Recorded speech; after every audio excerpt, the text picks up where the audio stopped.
So what is up guys, it's Mojo here back again with another video. So karon maglaro-laro isa ta.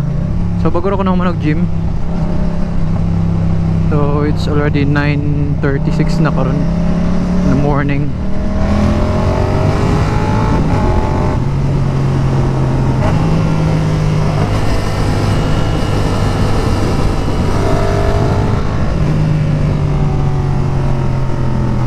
Uy, traffic na pod.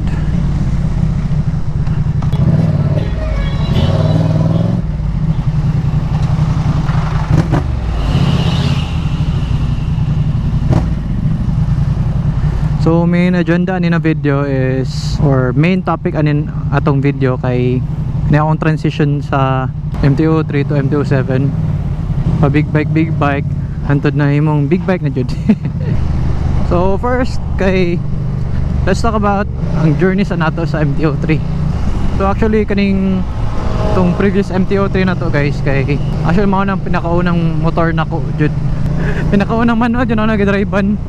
Niya mo ang praktisan. Very good kayo no. Nakabalo na ko sa concept sa clutch. Kaya nag-drive ang manual sa Canon pod. Baliktad lang sa Canon kay ang clutch kay sa tail, sa motor kay kamot man. So makuha na ang concept pero muscle memory lang jud kung ano makalaban nimo. Verdict sa MT-03. Yes, of course na nag-enjoy jud sa MT-03. Sa almost at murag nabot mo jud 3 years. Mabot na to 2 years kapin ako ang journey sa MT-03. Enjoy jud siya. Syempre imong first bike man jud ang pinaka memorable. So ano ba, naka-decide ko na mag-switch to MT-07. So basically dili siya decision yun na magkuhan ko. Niabot lang dyan ang time na kakita ko good deal aning MT-07. Pero actually ready naman pod ko. Ready na ako mag go higher one pod. Dahilan ang dahilan pala to sa mga naga-try kung mga big bike, di ba? May resulta. Pwede bitaw eh. Wala, ako lang, nag-outgrow na dyan sa kuwang kuhan. Outgrow na ako ang 300cc na kategory. Isa na po dyan, nahinayan ako sa MT-03. Isa mo sa reason na kay bugat mangod ko. So mga around 90 plus kilos mangod ko. Ang 300cc mahimong 150cc ako. Abuga dyan mo na tagna sa Saudi ani. Tuara astang abuga. Lain kay mo agi dira na kon ba, dira na portion. Labi na mag 4 wheels ka, murag ka nang sa arcade gud na kuan mo ting ting ting tang tang. Katawa nang gigagdag ko dira. Kilak po di mo ang suspension. So next ano na ako tiwasan ng kanina topic guys. Eh di mo agwanta ning traffic. Traffic kay gayud. Di ko ka-focus og storya. Ito na tayo mag-ride taglagyo.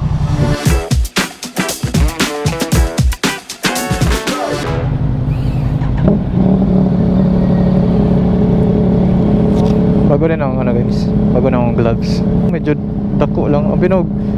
Abinog mo fit na sa kuha kay medium ang i-order.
Dito ta.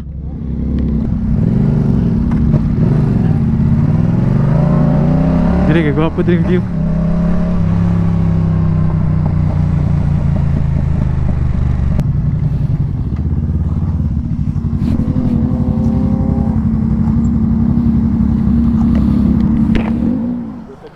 Itong pagad to. Gani. Lens. Humanamig pangapi diri sa Mount Apples Brew Cafe. Kapoy pag-set up ang mga motor. Ya diri ang view. Kapoy no.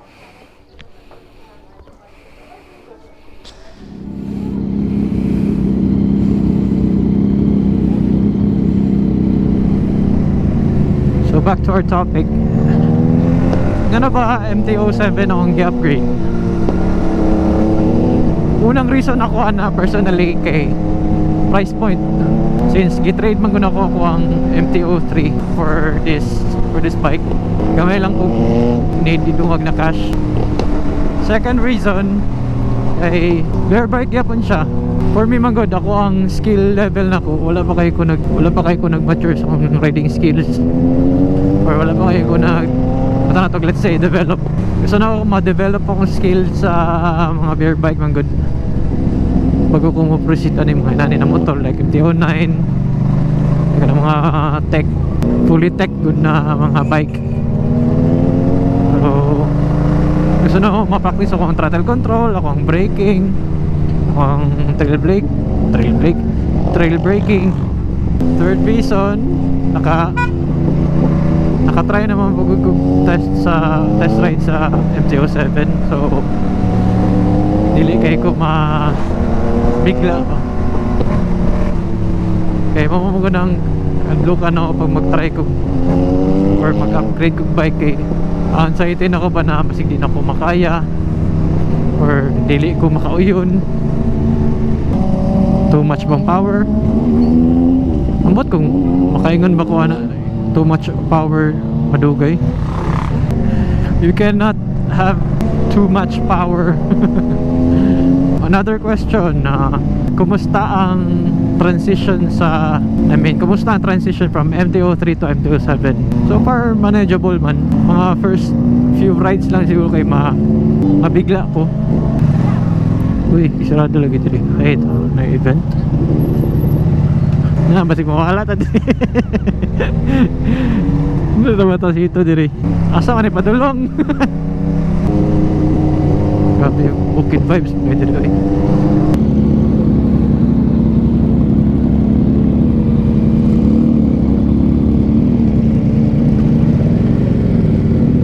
Woo! Scam ride!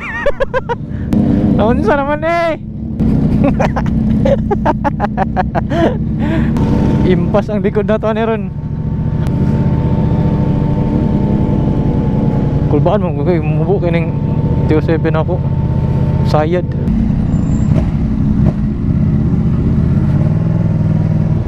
Let's go.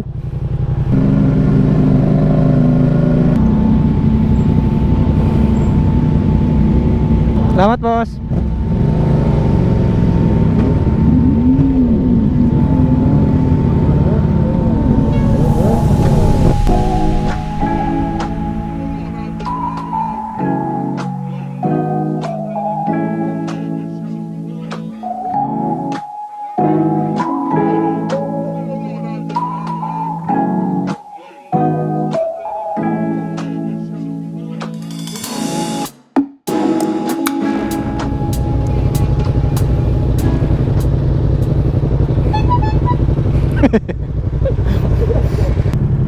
Doon ganun nag-improve sa Camps of Bros.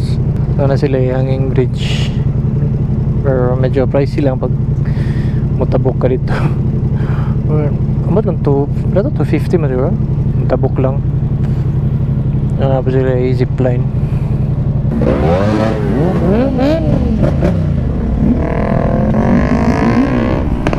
Kasyong pakusog ko yung dagan niya. Uy, nag-fogs man, hindi makita ang view.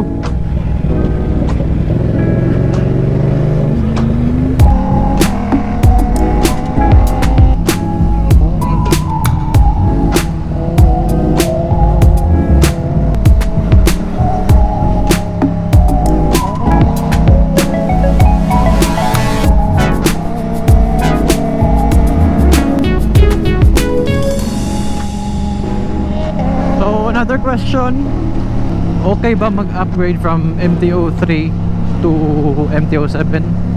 Definitely yes, manageable man ang power sa MT-07 if niagi kag MT-03. Pero kung may untag kuan kagikan MT-15 or 150cc kagikan, medyo mag-alanganin ko, suggest mo kay medyo delikado man gud. Delikado siya in terms of kanang sayang throttle response pa. Lahi ang power delivery sa MT-07 mo gud compared sa mga 150cc. Pero subjective ang budya, dili siya kanang para sa tanan ako. Pero kani guys, take my opinion as a grain of salt lang, kay naman po ko uban na 150cc gikan yan i-try og mga 600cc or 600cc pataas na management nila. Pero nalang dyan na sa imong disiplina sa throttle mo good. Throttle mo gawin makapa get in trouble si mo sa pagmotor. Masubraan kag buwelo ba, sobraan kag throttle niya, approaching na day kag corner, pwede ka overshoot. Sa ako man ang kusog og braking power kung sobraan po din mong speed.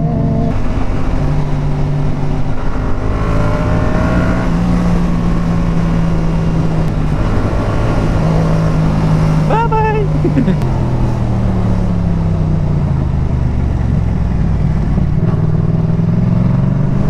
Shortcut tayo para diretso na tayo diri. Hindi na ito makakigig ka na yung traffic light.